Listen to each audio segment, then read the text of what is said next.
Good morning, everyone. How are you all doing today? It's first thing in the morning. I've just got out of bed. I've just had a shower, as you can tell. And I'm just about to head off to London for the day to do some filming, some YouTube videos, and all that kind of stuff. Some debates about the season. Yet still, despite having to leave the house in 25 minutes and just getting out of bed, I still wanted to make a video this morning. And I think for me, that is a really, really important point to hold on to because I woke up thinking about Lionel Messi. Despite Jack Grealish signing, I woke up thinking about Lionel Messi. Despite signing a superstar for £100 million, I woke up thinking about the greatest footballer of all time. And that point to me is relatively pertinent. And I want to talk today a little, so hold on to it by the way. So I want to talk today a little bit about Manchester City and Lionel Messi and what this potentially could mean. So I'll do a little bit of a recap if you don't already know. Last night, football world was shocked, absolutely shocked. Huge story when Jack Grealish rolled down his socks. No, I'm kidding. When Lionel Messi was essentially announced by Barcelona to no longer be a Manchester City, a Barcelona player, and that he'd left the club and he was available on a free transfer. That absolutely sent shockwaves around the world of football. Understandably, the greatest player in many people's eyes, in mine personally too, of all time, leaving his boyhood club after a protracted saga with Barcelona, absolutely in financial ruin. Now, a lot of people think this is just a ploy from Barcelona, and I get that, and maybe it is. I don't know. But what I do know, and I've read enough articles on this to suggest that this is absolutely true, is that Barcelona are screwed. Financially, they are in a really, really, really bad place. They haven't got a pot to piss in. They are really absolutely screwed, and they won't be able to meet La Liga's kind of financial restraints. And I don't know if it could turn around because football is fickle. Things could somehow change. I don't know. Maybe. But what I'll say now is, to me, just as a human being who understands people relatively well, it looks like it's gone past the point of no return because they announced him leaving on Twitter and Instagram. They did a video about him leaving and all this kind of stuff. That will sting anyone's pride. Personally, I don't think the club or Messi, now they've both wiped the hands of each other, will want renew any interest in each other instead of signing a contract. So I think that's dead in the water now, which leaves Messi actually available on a free transfer. Now, where did Manchester City come into this? Now, the reports have suggested, some people have said City are interested in it. We got the focus elsewhere because of Harry Kane and so on, which is probably understandable and probably actually true. But what I will say is that I reckon City are still alive in this conversation here. And simply because I think people are predictable. Now, I can't tell you that I'm a business expert. I am not an economist. That's not even a word. Economist. There we go. Approving it. But I can say with relative confidence, I mean, look what I do for a living. I interact with people every single day, and I'm relatively good at it, I would say. And I think you guys would probably agree if you come back every week for the last few years, every day for the last few years. And I think I understand people, and I've got this from my mother's side. Like, I understand people relatively well, and I think people are predictable. And if I know one or two things about people, is that they'll at least one of the leadership group at Manchester City, be it Omar Berardi, who's the CEO, which is the chief operating officer, or Cheeky, who's the director of football, or Ferran Soriano, who's obviously the head finance bod and all that kind of stuff with sponsorships, or maybe even Khaldoon, or the Sheikh himself, or maybe even Pep Guardiola. I guarantee one of them would be sat there this morning with a coffee, and they would be sat there thinking, what if, man? What if we signed Messi? Because you can't help but not think that. Do you know why you can't help but not think that? Because he's the greatest player of all time, and they're football fans. They are football fans. And if you're a football fan, you're a Lionel Messi fan. And it's as simple as that, really. And you cannot help but think that. And as soon as that seed is implanted in your head, it does start to grow. And the thing is, a thought becomes an idea as soon as you share it with someone else. And all it takes is, I don't know, say it was actually Omar Berardi, who's the chief operating officer. Maybe he was sat there thinking, could we actually do that? All it takes is him mentioning it casually in a conversation for Ferran Soriano, or even Pep himself or whatever. And that thought starts to grow and develop and blossom into an idea. And I've seen these things happen. I've seen it happen in real life. And you probably seen it happen in real life if you really think about it. What seems like a crazy pipe dream suddenly becomes a reality. On a very personal level, me and Nicola once joked about the idea of getting married and getting a mortgage at the same time. You don't do that kind of stuff at the same time. It's crazy. Buy a house, I know it's nowhere near the same as signing Messi, but the point I'm making is we joked about it, and then we were like, yeah, but why not just do it? It'll be difficult and expensive and really difficult, but then it's a dream thing. And the more we thought about it, the more we just kind of went for it. I know this is entirely different, but the point is little micro moments like that happen in everyone's lives and things can evolve and change. And I would not be surprised in the slightest if right now one of the Manchester senior board members or any of the team involved in transfers are sat there thinking, what if, man? What if we signed someone like Lionel Messi? And that to me is fascinating. Now, I'm not saying it's going to happen. I'm not saying it's going to happen, of course, because obviously we've got Harry Kane still very much as our main target. And Sam was right to point out that we don't want to mess up, Sam Lee, of course, that we don't want to piss off Harry Kane. And, there's been 2 strikes for Messi and all that kind of stuff. And it's 2 year out.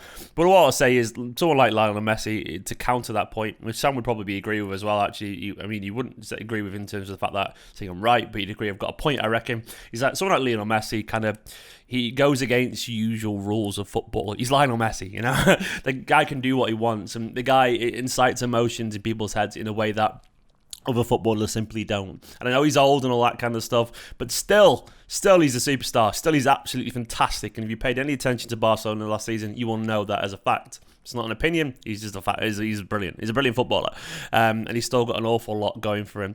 And it's pretty well known that our owner has fantasized about Messi in a Manchester City shirt before. So what I'm saying now, anyway, is that I don't think this is over until one of the 2 options is over.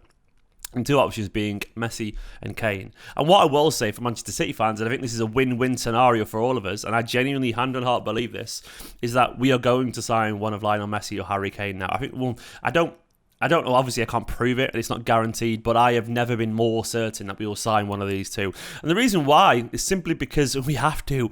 Because otherwise, if we somehow fail to succeed at a transfer and complete a transfer for Harry Kane in the summer where Lionel Messi, the greatest player of all time, just putting that out there because that's how big a deal this is, and a guy that City have absolutely idolised forever, is available on a free transfer, and we don't take him, but then we miss out on Kane, we have fucked up on a level that is catastrophically bad. I mean that. You cannot not sign one of them. You have to sign one of them. You have to sign one of those 2 if they are available. So if Messi sat there going, someone give me a club, and then we go for Kane and go, no, we're getting Kane, and we don't get it done, I tell you what, the internal dialogue and the embarrassment and the frustration, because all it'll take is one of those board members to go, I told you we should have gone for Messi if we didn't get Kane, or vice versa. That's how these things work. Which why I do think Manchester City, because of pride and because of ego, I think City could either go for Messi or they could double down on Harry Kane. And if they double down on Harry Kane, it becomes more likely because we become more determined to get it done. So I think this is a win-win scenario for Manchester City fans. And I was sat there thinking about it this morning. I was like, well, that's good news. Messi now is, if anything, a catalyst for the Kane deal.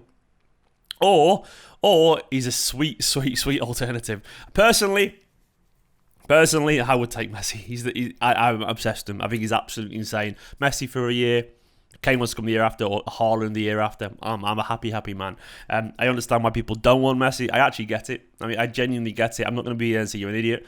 He's old and he's someone else's news and all that kind of stuff. But to me, he's the greatest player of all time. And the commercial deals that he would bring to this club. I tell you what right now, the idea that City couldn't afford it, Esteemed, our sponsor, Puma, our kit manufacturer, Nexon on the sleeves, and all the other brands that work with Manchester City, being Marathon, Bet and Nissan and all those over the years, they would be absolutely all over the idea of Manchester City signing Lionel Messi because he gets to wear and be involved, wear their brands and all that kind of stuff and be involved with their commercial partnerships. You're telling me that they wouldn't be on the phone this morning going, hello Omar, City's chief operating officer, put a bid in for Messi, man. We'll up our sponsorship deal a little bit. Of course they fucking would. It's Lionel Messi. So money comes out the woodwork when a player like Messi becomes available. Which makes it very, very interesting and very, very tempting for a club like Manchester City. Because I think the idea of Messi is the icing on the cake. After Jack Grealish down in the midfield, with Kevin De Bruyne, Phil Foden, Messi is a false nine, Sterling and Mahrez and people like that. It's just wonderful stuff. So that's where I'm at, basically. I just wanted to have a little chat about Messi and Manchester City. And I'm not talking about rumours here or anything like that. I'm not saying if I think it'll get done. What I'm saying is, I think our board owners contrary to any reports, will be sat thinking about Lionel Messi this morning, because it's really, really, really, really hard not to. It's hard not for anyone in football to not talk about it, because it's Lionel Messi once again. And I also think there's a very decent chance City could go back on their idea of Harry Kane. And I know that sounds painful, by the way, for Harry Kane. And I know it sounds really awful given the fact that we've dragged him along. But what I will say is, I don't think City have told Harry Kane to strike. That would be Harry Kane's idea, because we certainly didn't tell Jack Grealish to strike. And if he's chosen to strike, that's his own idea. And what I will say as well, football's ruthless, man. It's absolutely ruthless. I've heard stories of big managers telling a player to leave their agent to sign with another agent to get the deal done better, and then just sacking it off after dumping their agent. Football is ruthless. And I would not be surprised if Guardiola is ruthless. I know he is. He's got Manuel Astarte, his sideman, who's an absolute ruthless monster from what I've heard. You know, he gets shit done kind of guy, almost like a bloody a happener kind of person. But basically, City and football, it's a ruthless industry. So even though it'd be very cruel on Kane, it would be. I can't deny that. That's football. Doesn't mean City are going to do this for what it's worth, but I would not be surprised by any scenario here. I would not be surprised if Manchester City were tempted by the lack of a transfer fee and actually just some good old wages and good old image rights and all that kind of stuff for Lionel Messi for a year. The greatest gets to play for Manchester City, wear our new kit. Puma are delighted. Etihad are delighted. Nexon are delighted. All these brands are delighted. The fans are delighted. Jack Grealish is delighted. Phil Foden is delighted. And then the year after, we go for, I don't know, Haaland or something like that. I don't know. But either way, I do not think that's anywhere near as crazy as it sounds. It probably won't happen. I'm not saying it's going to happen. But what I will say is the longer this goes on, the stronger that seed of doubt grows in the minds of our board members and owners and all that kind of stuff. Even some of the players, I would not be surprised if one of the players went, Pep, get Messi, man. Get him. What are you doing? Of course they will. They're cheeky young blokes. You're telling me an early 20s bloke would not be making the same joke? I would. I would be making those jokes to Pep this morning. I genuinely would. I'd be like, Pep, what you doing, mate? Messi's there. Sign him. And I would be. But anyway, I just wanted to do that before I jump on the train this morning. I wanted to talk a little bit about Messi and where my head's at. Because I think Manchester City and Messi, it's a lot more interesting than we realise, basically. And now what I will say is, if you don't mind, go watch my Jack Grealish reaction video, because we've signed Jack Grealish, and it sounds crazy given the fact I'm sat here talking about Messi, but that's the world we live in right now. Anyway, I hope you enjoyed this video. Got to go finish my coffee. Don't forget to like, comment, subscribe, and all the usual stuff. Thank you for Scott Denemy, my Patreon producer, as ever, for supporting the channel, and all the Patreon names scrolling down the side of the screen. You're all absolute legends. Patreon.com/Esteemed Company if you want to help. And don't forget, you can find me on all the socials everywhere, including twitch.tv/Esteemed Company/Esteemed Company on all the Facebook and Instagram and Twitters and all that kind of stuff. For now, though, let's see what happens in a bit.